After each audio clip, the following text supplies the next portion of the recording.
Welcome to Fright Fix. My name's Suk. And my name's Celia. How's it going, Celia? I am very well. I don't have anything to say this week, which is a bit boring. I always feel like I want to say something interesting that's happened, but nothing's happened to me, so I'm just here. I feel like I've never left. I'm always sat in front of this podcast recording, waiting for the next one to happen.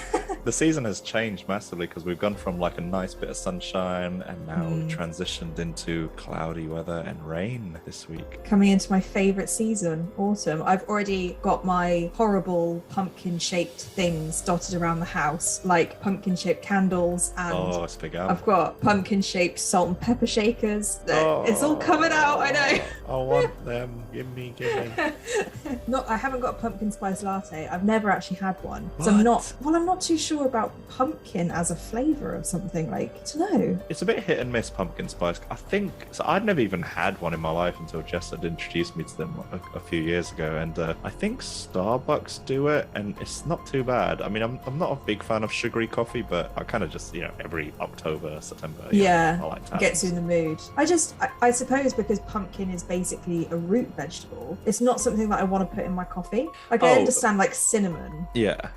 Oh man, pumpkin spice. I don't think I'd be surprised if there's any pumpkin trace in it. It's just that is sugar. A good point. Like, obviously, it's not going to be like a starchy root vegetable in your coffee. I don't know why I said that. No, it's just all sugar and cinnamon and E numbers and whatnot. So it's perfect. Great, yeah. Just what we need.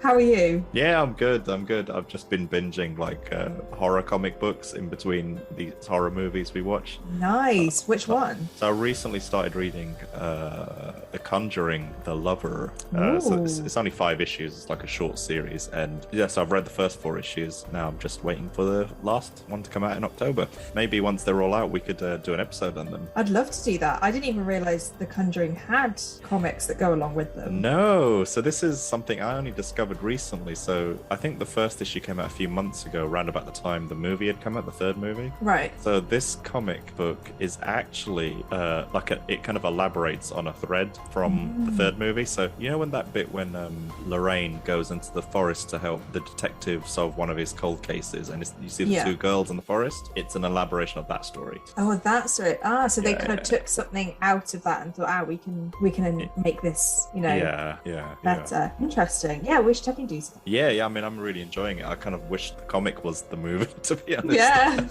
Well, the way that we rated The Conjuring 3, maybe. It's cool. A different medium of ingesting your horror. Yeah. Ingesting, I love that.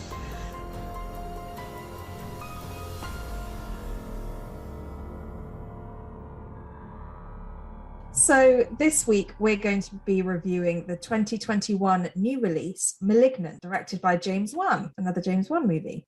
Oh, nice. I always look forward to James Wan movies. Find your Fright Fix anywhere you listen to podcasts, and make sure you follow us on social media at Fright Fix Podcast. Before we continue, I'm going to give the spoiler warning because we are going to be talking about the film until the end. And there is a twist. So if you do want to go and see this film, it is out in cinemas at the moment. So please go and see it before listening. The film stars Annabelle Wallis as a woman who begins to have visions of people getting murdered, only to realize the events are happening in real life. As she tries to understand what is causing her to see these visions, she uncovers strange things about her past that make her and others around her question who is really responsible for the crimes. Ooh. I wanted to add in sound effects of like, oh my God, really? I was like, no, I'm not going to disrupt your flow. You would have improved it. So I always love whoever goes first in this podcast has like a bit of like, doesn't know if the other one's going to agree or not. So I like that you've got this one. What were your overall thoughts of the film? I'm also afraid to say what I think. So the movie Malignant, directed by James Wan, however, is very unlike any of his previous efforts. Yes. It's not really like The Conjuring 1 or 2. It's very different to Insidious. I think he did Insidious. Did he do Sinister? I don't know. But Anyway, very, very, very different to them. And I kind of went in expecting a ghost movie, like, so, you know, like what I'm kind of used to with him. And I was excited for this film a lot. I think generally whenever I see James Wan's name on anything, I just get excited. His name is kind of like a horror brand on its own. The movie kind of reminded me a lot of Drag Me to Hell. Yes. Yeah, more so than The Conjuring and stuff. And I mean, the opening kind of says it all, really. Where this is like where I made the Drag Me to Hell connection. But the opening of the movie, we see this kind of dark, gothic looking building, scary, evil looking building, and you get dialogue like, "If he gets stronger, we won't be able to contain him." You know, like at the beginning, "Oh no, he's escaped," and I was like, "Oh, it's that kind of film." Right from the get go, I was like, "Oh, yeah." The scientist is British, obviously, because they have to be intellectual. Yeah, exactly. So I was thinking, okay, this is super cheesy, super camp. This is not The Conjuring. This is a totally different kind of movie we're going into. And when they showed like what I thought was like an alien or something behind the curtain, at that point, I was almost put off the movie, to be totally honest with you. And we were like 5 minutes deep.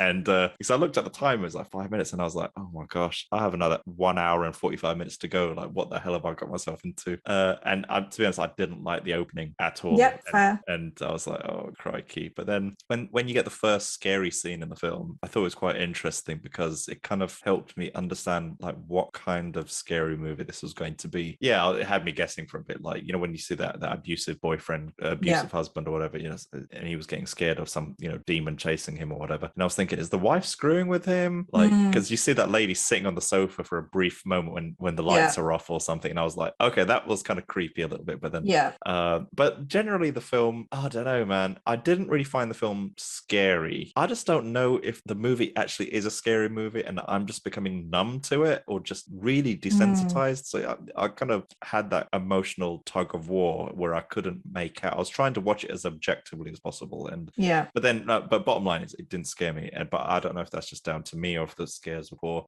Something I found interesting about the movie was that underground Seattle tour thing. I was just thinking, is that real? Because if it is, I want to go visit. And, it is real, apparently. Oh, it is? Okay. Yeah. I saw that as a factoid that you can actually go on those tours, which is cool. Yeah, I'd like to see that because I thought that was quite interesting. I wasn't quite sure if the movie, because it happened very early in the movie, I wasn't sure if that's the turn the movie was going to go in. Yeah, it kind of felt like it was going to be a big plot point, didn't it, by that point? Because it did spend a little bit of time kind of explaining it. Yeah, no, absolutely. So, but it obviously didn't go in that direction at all. That was just dressing, really. And I don't know how I felt about the whole radio thing. There seems to be a lot of use of radios to convey voice, like so that the evil in this film uses the radio to transmit its voice through and whatnot. Doesn't speak directly. Just don't know how. Like, who the hell uses radios these days? That they're just lying around and that they're around. Yeah, that is a very good point. I just didn't know how I felt. I think I didn't notice it as much. It was only when you cut to Annabelle Wallis's house and there's this huge scientific-looking radio thing they're playing music, and I was like, who the hell has that in their house? Like, but yeah.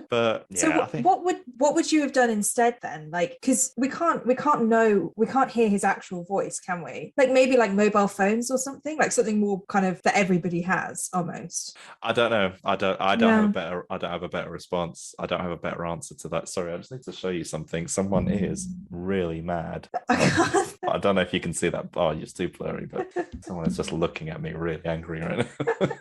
She's just, why is she so annoyed? You weren't giving her any attention. That's no. She wants to start. I think she's going to start barking during this podcast. I'll try to put her outside if she does. Yeah. But generally, the film felt more like a supernatural kind of crime mystery rather than a horror movie to me. I think that was confirmed to me or solidified in my mind when the foot chase happens between the cop and Gabriel. Yeah, when the cops chasing Gabriel through the city. I think that's when it kind of sunk into my mind. I was like, this isn't a horror. Maybe it is a horror, but to me, it's more. It reminded me of Seven a little bit, like a mystery crime kind of thing. Sorry, I know I've just rambled on about my opening thoughts, but what were your opening thoughts or overall thoughts rather? Well, I mean, it's definitely one of the weirder concepts that we've ever kind of looked at for a film in terms of the plot. I completely agree with what you were saying about the scary aspect. I didn't think this was an overly scary film, but part of me thinks that it was supposed to be that way because could you make a really, really scary film and then have a reveal like that at the end of who the monster actually is, as in it's her all along with a conjoined twin pin on the back of her head, making her I don't know how to explain it without it just sounding so weird, but I wonder whether it would almost not work if you had a really intense film and then that was the ending. And it's like, it kind of, to me, had to be a little bit more like Drag Me to Hell, a few kind of cheesy elements to it, but I think worked in this film in order to do such a weird concept for the plot. Sure. And I even I think this is very similar to Drag Me to Hell, but if you remember, I didn't really like Drag Me to Hell that much. I thought it was too on the nose, and I thought it was too kind of comedy. I think this film does it really well. Oh, okay. That kind of the level of, you're definitely feeding into people who love horror and like these kind of cheesy aspects of it, but they're also doing something a bit different with it. You know, it's high production value. It's very reminiscent of other James Wan movies. Yeah, and I really enjoyed it. Actually, I was kind of like you, like what's going on? Like, where are we going with this? I felt, especially at the beginning, I thought we were settling in for a really scary film. Yeah. So it took me a little bit of time to get out of that, and then I just kind of started to enjoy the mystery of it. Like you said. Yeah. I think as soon as they started focusing in on the detectives as actual characters, that's when I realized like this is more of a mystery crime film than anything else. Because usually, you know, the police are just the complete outer edges of the plot. Yeah, and they're just like these. They're more like obstacles rather than actual characters in other films. But here they don't really do anything. Yeah, and in this they're fully cemented as part of the plot. So, and I love crime, not crime itself, but I just love crime. I love crime films and true crime and stuff like that. So I did like this kind of feeling of trying to figure out what was going on and the mystery. I have to say, did not expect that this was going to be it. I thought of 100 different reasons why things were happening, but the fact that it was her but backwards was not one of my first thoughts. But speaking about Gabriel, who is I don't know if he is a conjoined twin, but the tumour, I think they called it, like a conscious tumour on the back of her head.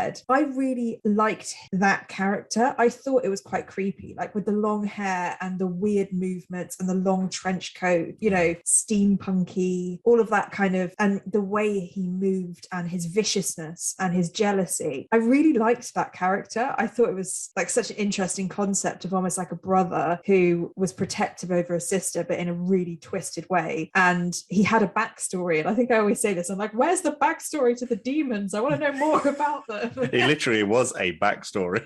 Oh, God. That was too good. But yeah, so I did really like I thought he was quite a cool villain. I love anything that tries to do something a bit different. Yeah. I don't think this film was mind-blowing. Like, I don't think it will win any awards for its scariness. No.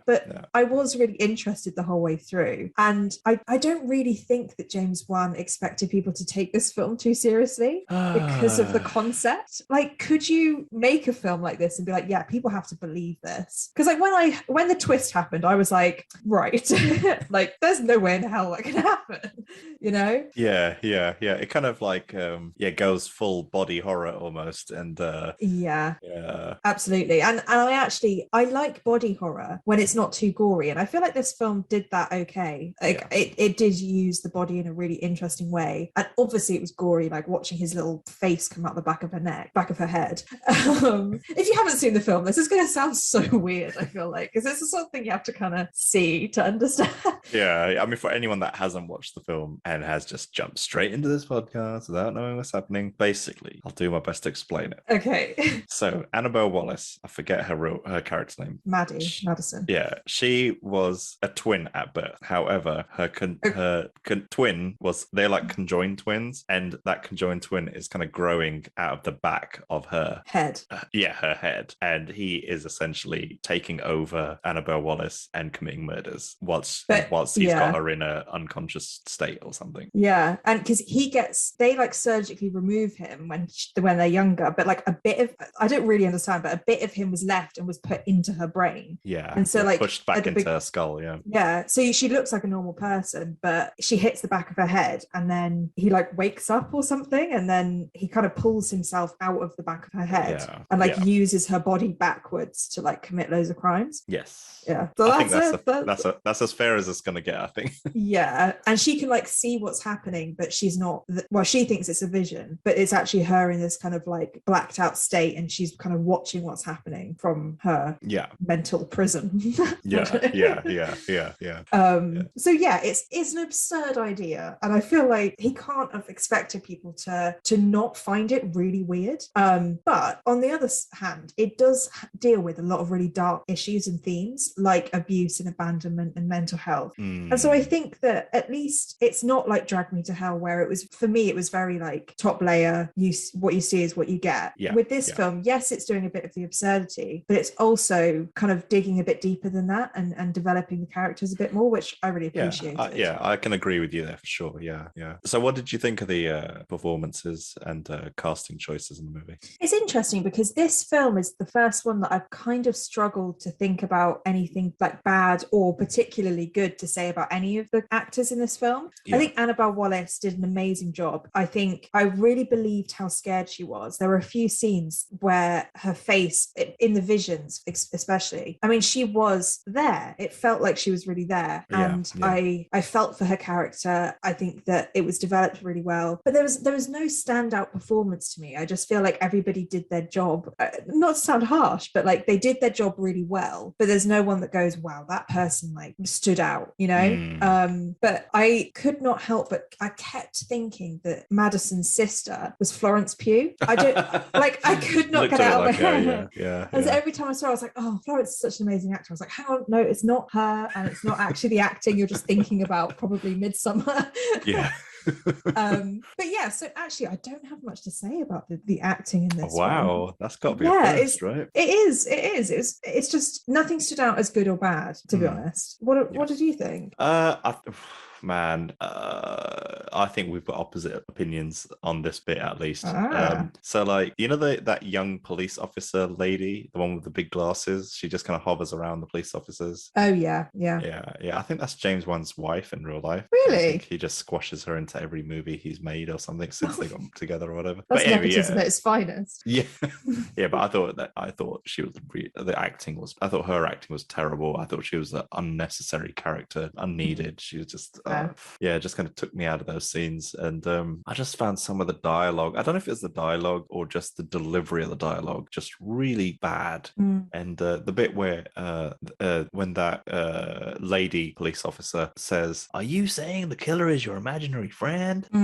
It's like the build-up of that scene, like it's just so unnecessary. Like we got what she's saying, we got that it's her imaginary friend, the killer's the imaginary friend or whatever, but just her saying it just felt so out of place. It's like so amateurish, and I found that character in particular just really annoying throughout the film anyway. Right. I didn't like that character at all. I think it's I don't know, just like a lot of dialogue in the movie I just found quite cheesy. Like at the end of the movie when Gabriel's like, sooner or later I'll get out, and then Annabelle Wallis says, but next time I'll be ready, you know. That was like, really cringy. You're right, there are a few bits where you're like, oh, that's you can see the script. The difference between this, and it's hard not to compare it to Drag Me to Hell, but the difference between this and Drag Me to Hell is Drag Me to Hell committed to the silliness fully, whereas this film was straddled this halfway kind of, some points it's being like you're taking it seriously, you know, like you believe the characters. Like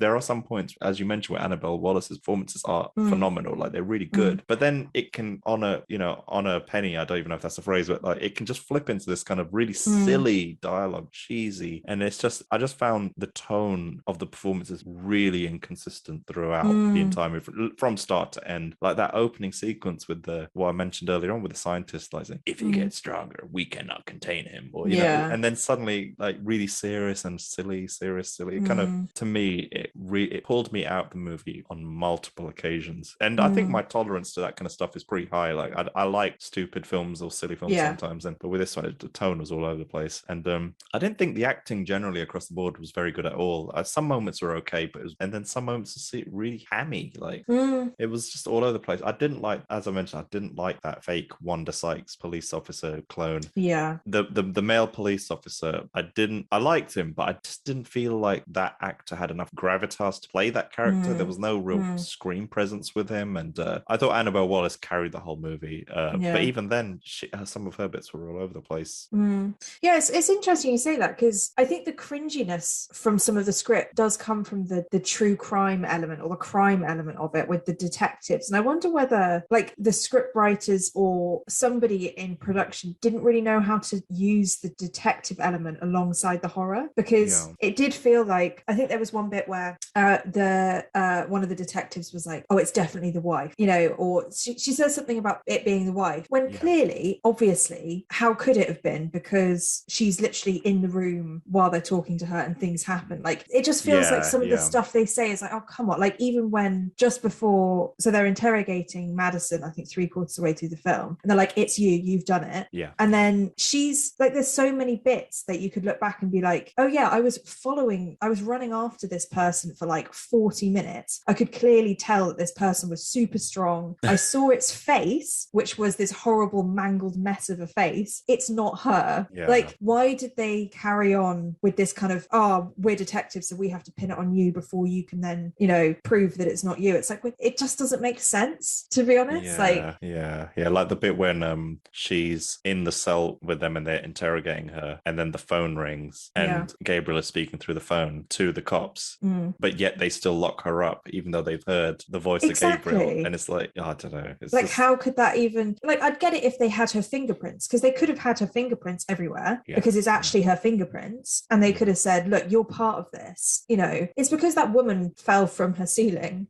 Which I didn't really understand what was going on, because she falls from the ceiling and then Madison's being taken away, and I was like, oh, so they think that she's like kept her up there. But surely if you were a killer, you would just say, oh, don't come to my house, like, it's fine, like, I don't want to investigate any further. Because Madison was like, really, like, we need to figure out what's going on. She came to them and was like, I'm seeing these things, I can tell you what's going on. Like, why would someone do that if it was them? I suppose you get all sorts, really. Maybe there's some double bluff going on. Just apart of me, I mean, just hearing you say that stuff, part of me wonders if they shot two versions of this film simultaneously. Like, they shot every scene serious, and then they also shot every scene but the same dialogue, but said in a cheesy way, or a kind of cheesy way. And they just picked random cuts or random takes from each one of those versions and somehow sliced it up together. Yeah, I mean, that would definitely account for the weird changes in pace and style, and, you know, potentially. So did you have any favorite scenes or favorite elements in the film? No, here's the funny thing is, like,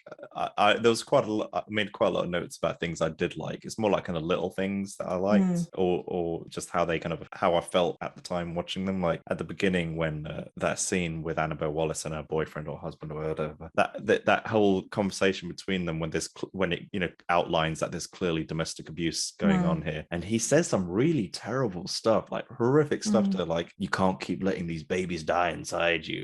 I know. And then he pushes her up against the wall, and you see that her head smack against the wall, and it's weird because that scene happens quite quick, and I mean, now in retrospect it makes sense. Like, that scene is essentially where Gabriel is awoken, and so it makes sense, and that's why it explains like why her head's always bleeding. Because at first I thought it was like, oh, what's this head bleeding thing like? And also, why didn't she go to the doctor? Like, please, if in fact your head is bleeding for like 3 days, maybe go to the doctor. But obviously, if she went to the doctor, they'd be like, you have a growth in the inside of your skull, let's get that out. There's another person here, hello. It's a sentient being. But I think it's one of those films that needs a second viewing. I bet a lot of those earlier scenes will suddenly have new life and whatnot. Despite the uneven tone throughout the film, I genuinely liked the twist with Gabriel, and early on in the film I had a feeling maybe she's the killer, maybe she's doing the killing when she's like asleep and doesn't realize she's doing it or something. Maybe there's some kind of split personality type thing. But then I was thinking, when the twist happened, I was sold. I was like, oh, okay, that's interesting. I was totally I guess we'd never guess that. Like, it's so weird. No, and but what I didn't get, like what I didn't buy, is just that whole kind of electromagnetic interference thing that happened throughout the whole film. Yeah. It just yeah. But anyway, the twist did kind of reveal why Gabriel is always running backwards, because I did notice that he's what the killer is, like this kind of weird backwards person.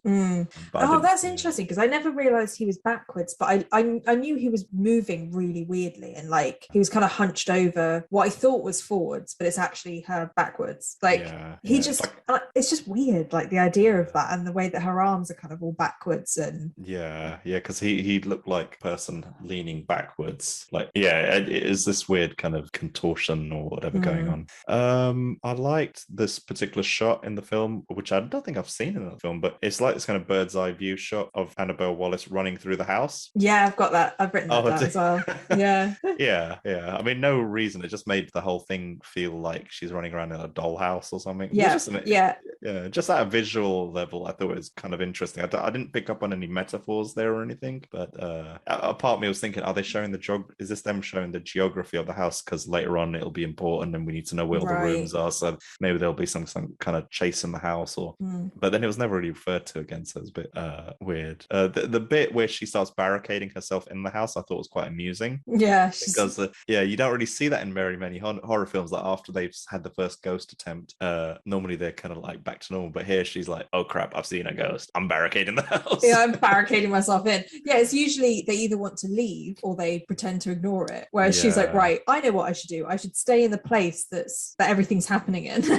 But a part of me was thinking, like maybe it was intentional, and she's kind of almost maybe it's a metaphor for the movie, like she's essentially barricaded in with the killer because she is the killer, because she is. That's a very good point. I think you're right. Like I think it does deserve a second viewing once you do know it, because I'm sure there's little bits that we'd probably pick up now that we know, but I spent most of the film trying to figure it out, that maybe I probably missed like all the little bits. So you were like an active viewer. The bit that kind of made me jump a little bit was the bit where Annabelle Wallis is looking at the indentation on the wall where her head landed, and then the camera pans to the right a little bit and you see like her sister looking through the window. I was like, oh crap. That bit, out of everything in the movie, that bit made me jump, and it just caught me off guard. I don't know if you probably didn't. No, it did scare me. I mean, I jump at like everything, because I'm like always expecting something to happen, so I'm tense through all of these films, and so anything like that does make me jump, and then I'm like, oh god, like it wasn't even, well, it was supposed to be a jump scare, I think, but like a funny one. Thanks for saying that, because you've made me feel better. I don't feel as emasculated anymore. I thought the action in the film was very clear and very well put together. I didn't kind of expect the movie to turn into like an action movie towards the end. Like it was just kind of refreshing to have fight scenes where the camera wasn't shaking around all the time, and you could clearly make out what everything was happening. There weren't like fast cuts.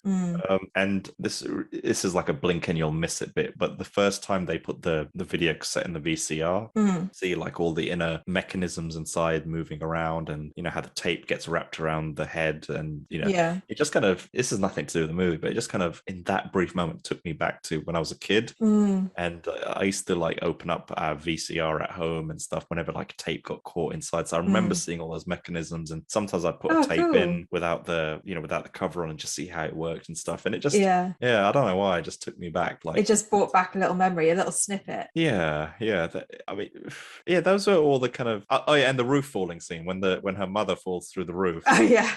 I did not expect that. No, neither did I. Surprise, and I felt like that literally came out of nowhere. So I think everything from the hypnosis bit onwards kind of the movie picked up for me from that bit onwards. Like everything before that to me was just kind of underwhelming, but hypnosis onwards for me, I was kind of like, okay, this is getting interesting. Because that's when the plot starts to kind of formulate, doesn't it? Because before, anything could have been possible. Like it could have been a ghost, it could have been whatever, but by that point you're like, right, okay, things things are starting to move in one direction. I'm excited to see what this endpoint will be. Yeah. I mean, I'll stop there. Were there any scenes or bits you liked? Yeah, I mean, I spoke about the first thing that I liked the idea of Gabriel, and I liked the way that he was portrayed. I also really liked his weapon, his trophy that kind of it was I don't know what it's actually called with that doctors have the knife with the snake wrapped around it. I don't know what the word is for but using her, the doctor's trophy, as the weapon, I thought was quite interesting. And you could clearly tell, like, from that point in my mind, I was like, okay, well, this is a revenge thing. Like, it kind of pieced together for me because it was a very personal thing. It's not like this,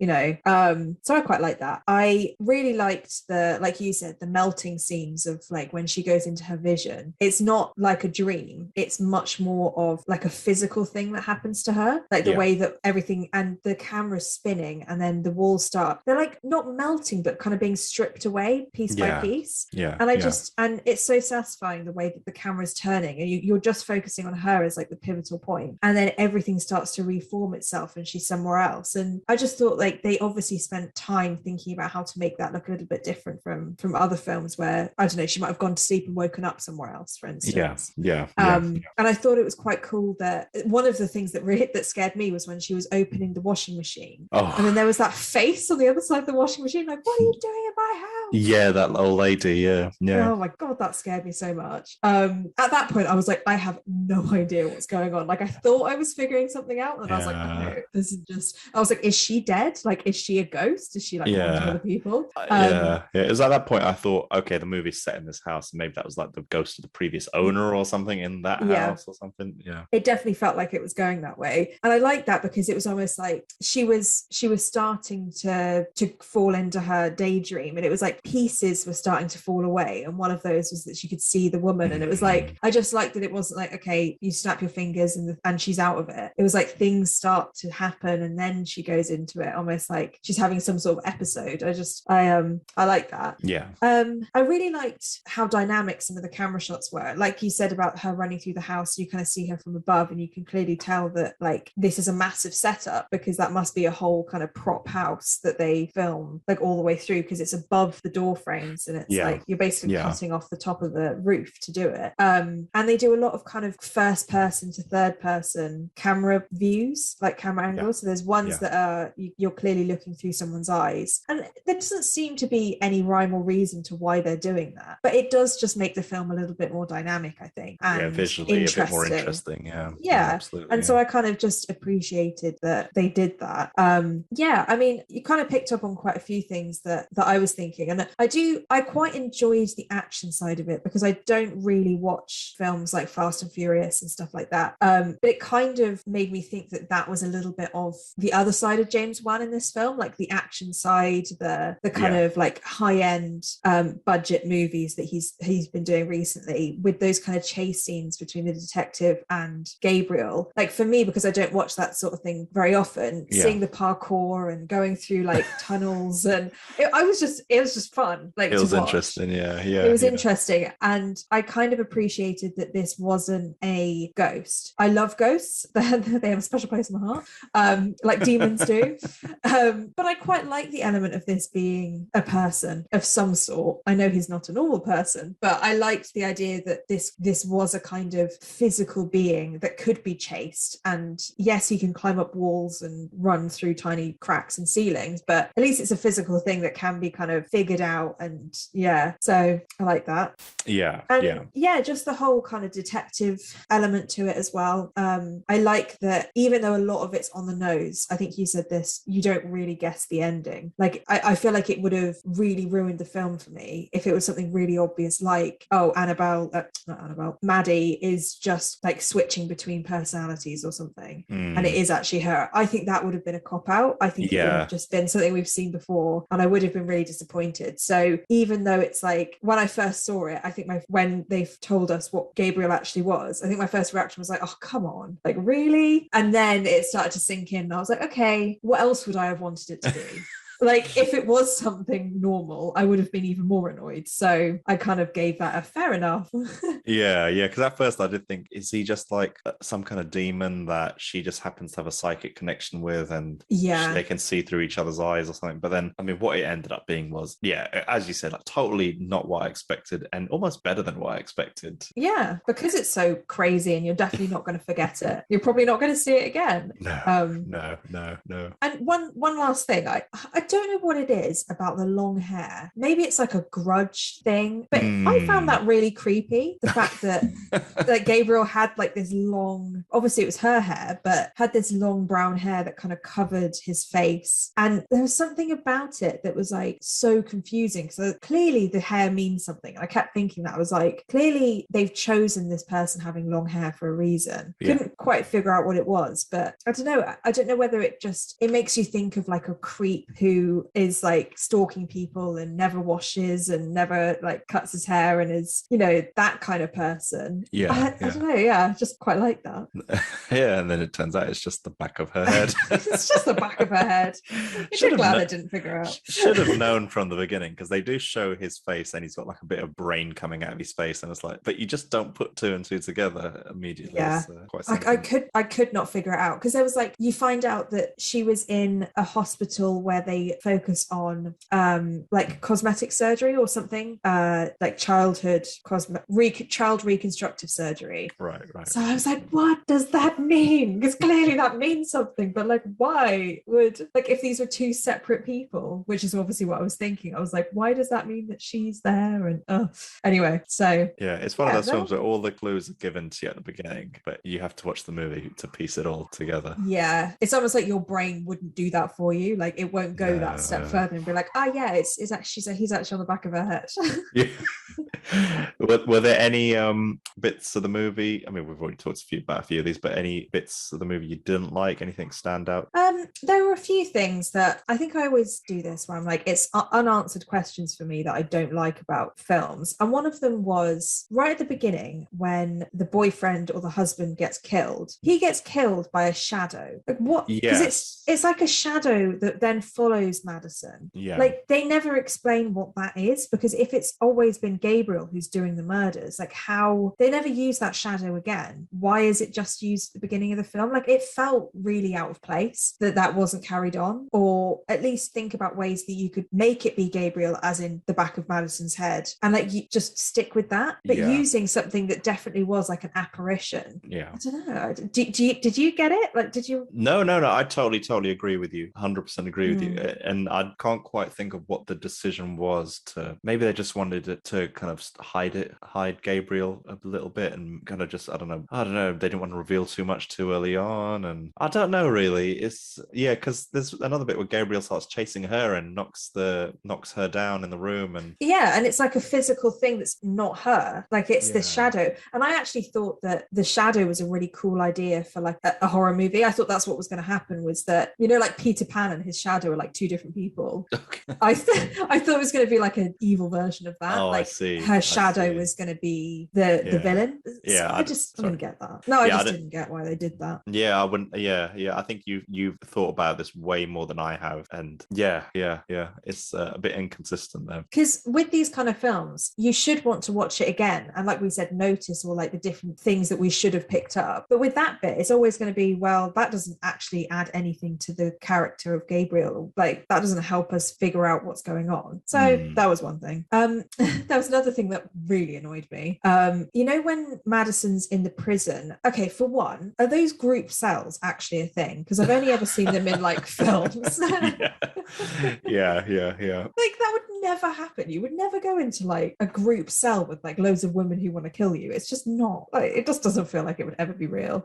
But the thing that actually annoyed me was how stereotypical they made the other women in that cell. And I'm sure it was probably like an on the nose thing, but it kind of, for me, verged on like offensive. Because like, really, because they had like a black woman with an afro and wearing like very 70s clothes with like flares and big jewelry. There was like a Latino woman with like a headband and like drawn like lip liner and wearing denim, and then there was a clearly like a white trash woman who was like wearing all denim and had like an American flag somewhere on her as well. And I don't know, like I don't know why they did that. Like it just felt like it pushed it a little bit too far to make it where it was like, you know, you're just playing on stereotypes, and also the stereotypes aren't then like changed. They are all like trying to beat her up and kill her, and then they all die, and it's like they were literally used as their stereotype. It wasn't like they were trying to dispel the idea of the stereotype, you know. It just rubbed me the wrong way, I think. No, I think you're onto something there. I can't quite put my finger on what it is, but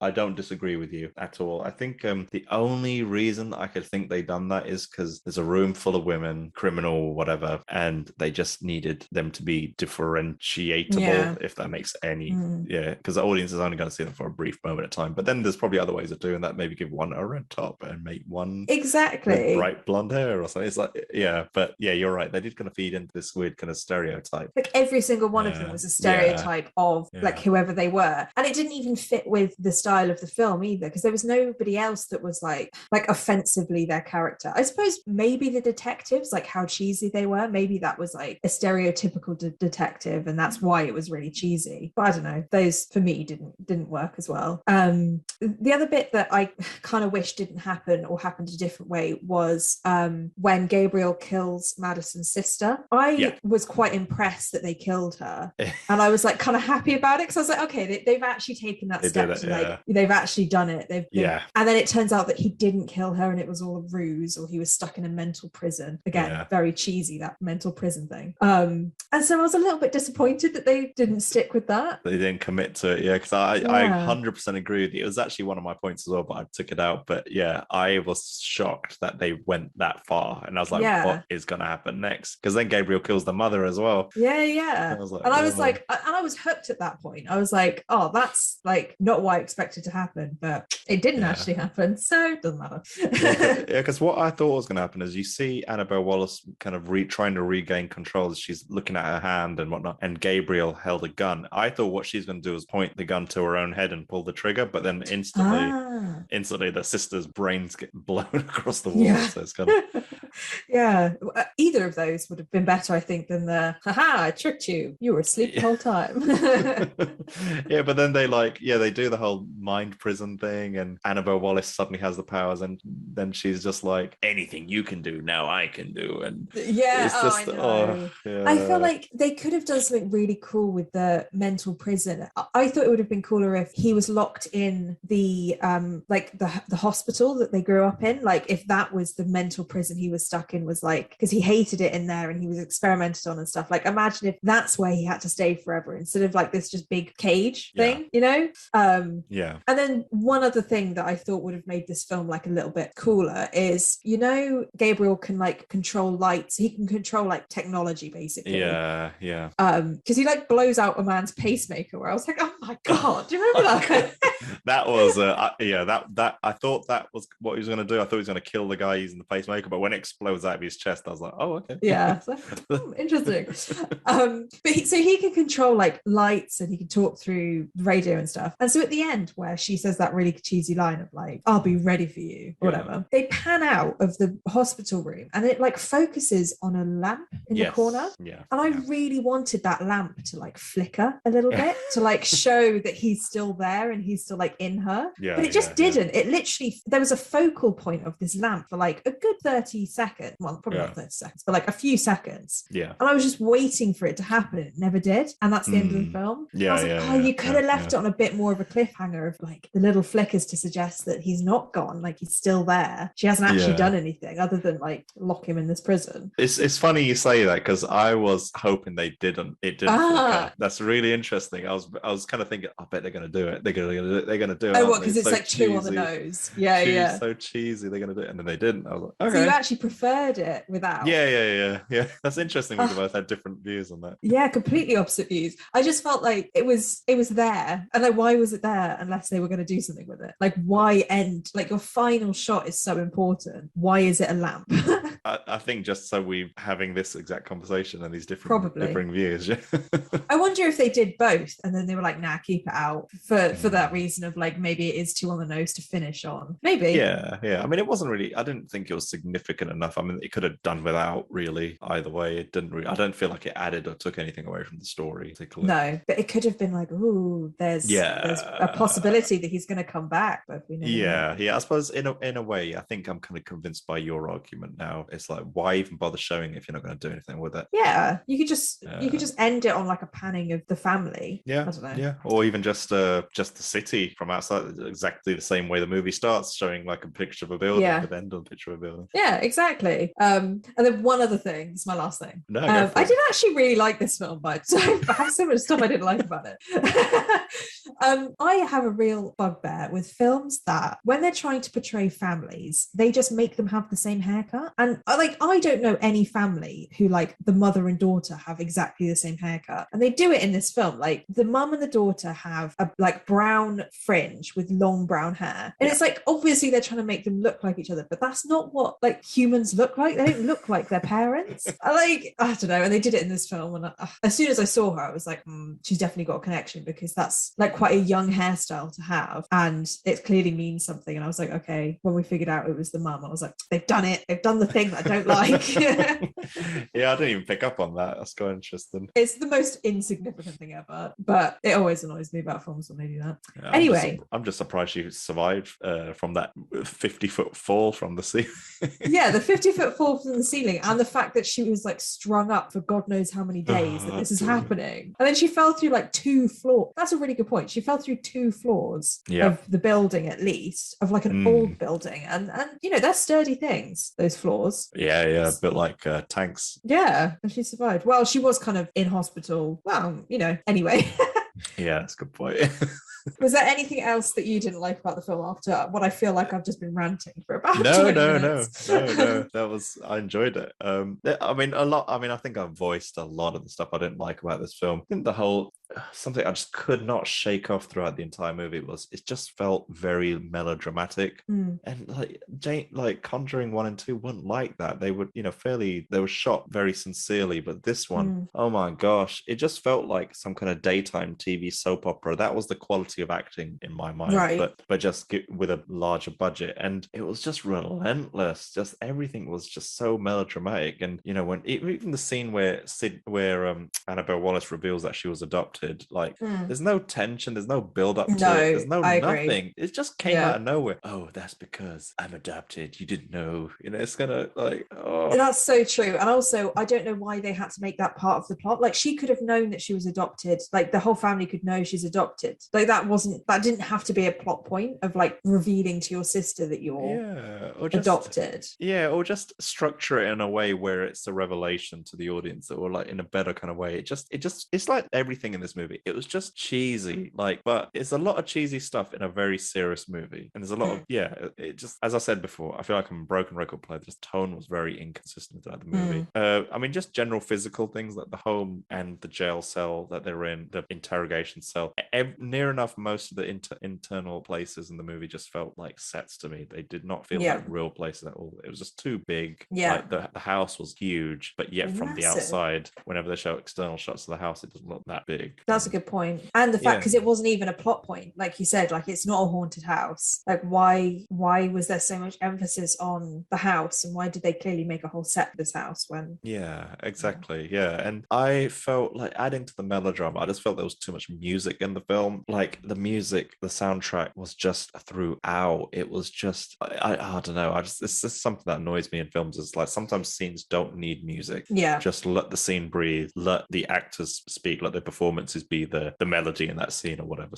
It's like, but it's just constantly in your face or in my face. It wouldn't stop. It just felt very amateurish, and it just increased that whole soap opera melodrama kind of thing for me. That's interesting, because I did read that they tried in the film to like make the music build up throughout to this point where it felt like a childish like tantrum, apparently, so that it was supposed to be like Gabriel's mind was having this, like as he was getting stronger, he was was having this tantrum and that the music was supposed to devolve into, I didn't actually notice it, but it's interesting that it didn't work from what you're saying, that you noticed that you didn't like it because there was so much of it that clearly what they were trying to do didn't come across. Yeah, I didn't like it. I didn't like it at all. It's just it's like an abuse of a soundtrack to my ears, at least. It's like too much. I thought there were a lot of good ideas in this movie, but I just felt like the filmmakers didn't commit to them. Like little things, like I liked that home video bit where they show like Annabelle Wallis's character when she's a child, like 8 years old or whatever she is, 12 years old, and it's like I just felt like there was so much potential to make that spooky or just kind of send a shiver up your spine, you know, because like we've spoken about this before, but children in horror movies have this kind of magic about them where they can be terrifying, like more so than any monster or any you know, and the fact that this person's talking to an imaginary friend who's evil or whatever could have been really scary, but it's just it was all just very pedestrian and very kind of. But then here's the thing I battle with internally, it's like am I just becoming desensitized, and this is in fact very scary what they did,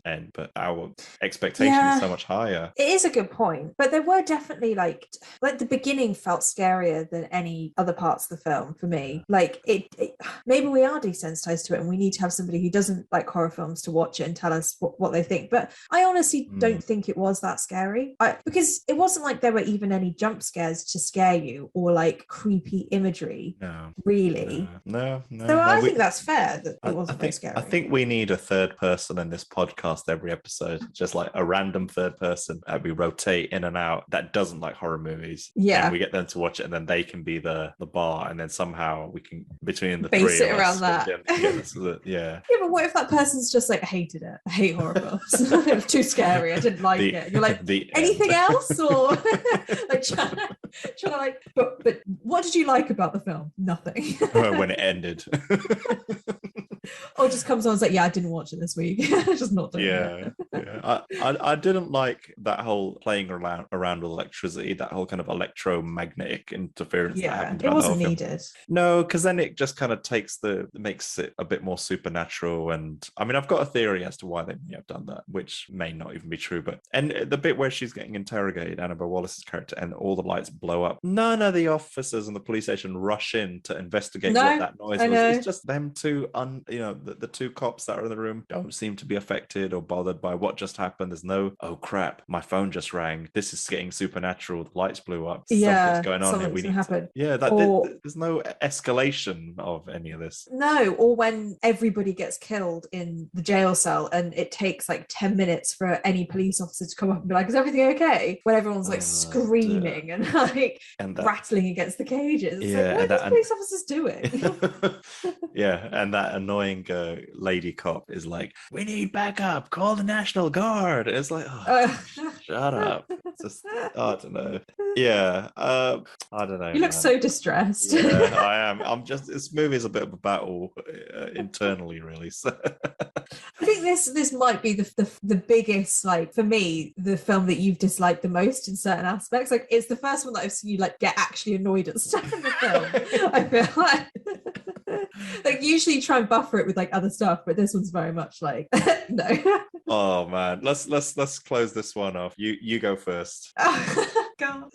Okay, well, where do I start? So I actually really enjoyed the film, and I think we're almost having the opposite version of what happened in Drag Me to Hell, like I said earlier, of like, I really didn't like that because I didn't get it, or like I didn't like the way that it was portraying horror as such like a on the nose comedy thing, whereas in this one I feel like maybe Drag Me to Hell, I needed to watch that to understand this film a little bit more. Like if I hadn't seen that, I would have been like, oh, this is too cheesy. But I've kind of tried to like let it be cheesy in a way. And I always appreciate a film that does something different and is unique. I think if this was maybe given to a different director and story writer, like you see films, obviously this is a completely different level, but things like Shutter Island, where you have an insane twist at the end and you can look back and there's so much you can pick out, like so many little details. Absolutely. Like potentially this idea could have been done like way better. And it's like oh my God moment at the end. Yeah. When you finally figure it out. But I do think that this film is just a bit absurd, and it's kind of cool in that aspect. Like, it's just, the concept is so out there that it doesn't feel like you can justify it by trying to be too serious. Sure. And it's, you know, I think you would laugh more than you would be scared in this film. You know, it's not The Conjuring. Agree, yeah. It's not one of those films. And I think you're right. I think the reason I didn't have much to say about the acting is because it just didn't stand out to me at all. Like, there was nothing that was like, you know, these people are doing a really good job. Like Midsummer, you know, there was such good acting in that. Absolutely, and it's just not on that level. It feels like a high budget B-rated movie. So I think overall, you know what, I'm going to be quite nice. I think I'm going to give it an 8 out of 10. Wow. Yeah. It's really high. It's really high. But I'm only doing that because, I mean, it's got nothing to do with the acting. It's more the storyline or the idea behind the story. Yeah. And I just appreciate a film that tries to do something different. And I want to give it a good score because of that. Because of course we have watched quite a few films now on this podcast, and I will remember this one because of what it does. Like Friday the 13th for me was one where I could guess everything that was about to happen, and I was, you know, bored at some points because I was like, I know exactly what's going to happen next. But with this one, that didn't happen, and that's why I enjoyed it so much. So I am actually going to give it quite a high score, I think. Wow, that is insane. What about you? 8 out of 10 as well? Yeah. Oh, actually 10 out of 10. I have before I get to my rating for the movie, I have a kind of an optimistic theory of what they were trying to do with this film. Right. I've not read this anywhere, so I have no idea if this is even true or not. But I think what they were trying to do, or what James Wan is trying to do, is this is the first entry to a darker, horror-based superhero universe. Ah, because of the cloak, kind of like a cloaked evil. Maybe, but I think this character we're seeing is actually a hero, and I think it's James Wan's take on the Incredible Hulk with the dual identities. And I think what would happen is, in this movie, it introduces all of Gabriel's skills and whatever, and like superpower. Oh, it's my body, I must have the same superpowers that he has. Oh god, that was cheesy as well. And it's so there's the super strength, there's this ability to teleport, seemingly, what I don't know, you know, turn into this kind of weird vapor and kind of like teleport around the place and be able to hang from the ceiling at some point and whatnot. Yeah. And I think maybe if there was ever a sequel to this, and my theory is true about this being the first episode of a superhero franchise or whatever, is Gabriel and Annabelle Wallis's character come to some kind of agreement, and Gabriel kind of comes out whenever she needs him to come out. Oh my god, interesting. Yeah, because he might not inherently be a bad character. Like you could spin it that he might not actually be a villain. He could work for good, like use his powers for good. Yeah, or some kind of anti-hero, maybe more like Venom rather than Hulk. Right. So, okay. So not like a hero that saves the world, but an like anti-hero that doesn't try to like kill everyone. yeah. Like a good balance. Yeah, I think. Oh gosh, it'd be really dark and twisted because they mentioned that every time Annabelle Wallis is pregnant, that Gabriel feeds on the fetus. Yeah. Oh dear, she has to get pregnant to gain her powers back so he can feed on the fetus. Oh, that'd be dark. Oh god, that'd be horrible. I'll write the sequel and I'll make it, but nobody will ever watch it. I'm like, nope. Yeah, it's that was just a theory. That's like the optimist in me thinking that they're trying to go for something bigger here, and Malignant is the first. That's a really cool idea. And I tried to introduce something weird like this in every episode. I thought with this episode I'm lost. I've got nothing to say, but that's what I think they're gonna do, but they probably won't. I think honestly, if that's true, we need to buy a lottery ticket because you can see into the future, and because that's such a specific theory. But imagine if it was true. Oh man, no idea. But anyway, I'll stop there. But my rating for this film, I agree with you in some respects that I do respect that James Wan was trying something different here and something new. And it's not often that something original like this does come along. So yeah, credit where credit's due. But the movie to me is not a polished product. Right.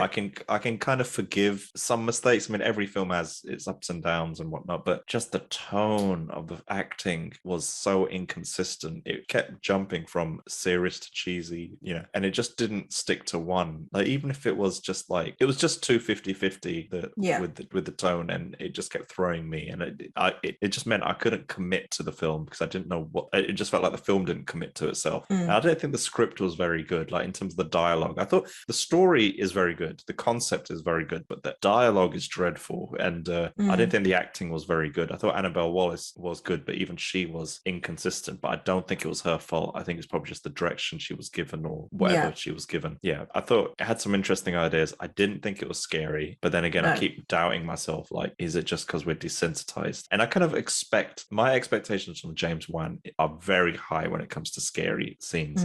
Like, there were lots of moments where it could have been terrifying, but it just kind of stopped too short and didn't kind of go all the way. Yeah. And I thought the plot was coherent enough to be possible. But I'm just so on the fence with this movie because I've listed loads of things that I like about the movie and lots of things that I've disliked about the movie. Oh dear, I thought the twist was really good. I don't know, I'm just too on the fence with this film. I don't think it was a good movie, but I don't think it was a bad movie. I'm like it's hard, isn't it? Yeah, I think I've given a lot of weight to the twist and not the actual film. I'm kind of glossing over all the bad parts and being like, yeah, but it's a really unique, like, no, creative that's fine. That's fine. idea. You felt how you felt. You got to be true to yourself, and that's how you felt. That's great. For me, I think it's 5 out of 10. Like, just in the middle. It's just in the middle, and oh dear, I think that's fair. It's a 5 out of 10 for me. Yeah. So because you're clearly like completely in the middle of it. So I think that's fair to give it a 5 out of 10. So what's that on average? So 8, 9, 10, 11, 12, 13. I don't know. So 6.5 each, I think. That's 6.5 out of 10. Yeah. This movie. So it's like an average, above average movie. Yeah. And I think it's exciting to watch something that you haven't seen before. And like you said, like James Wan, we get excited when we hear about James Wan. So like, right, this is going to be another Conjuring. We're going to feel the same scariness as we felt with Annabelle. But I wonder whether he's kind of done with that now. And like you said, he's trying to kind of do lots of different things. And this film is a bit of a mashup of lots of different things. It's got action, it's got comedy, it's got horror, it's got absurdity. And sometimes that works. And like you said, sometimes it just doesn't. So it's kind of in the middle in that respect. We hope you enjoyed this week's Fright Fix. Join us next week as we explore a new horror film.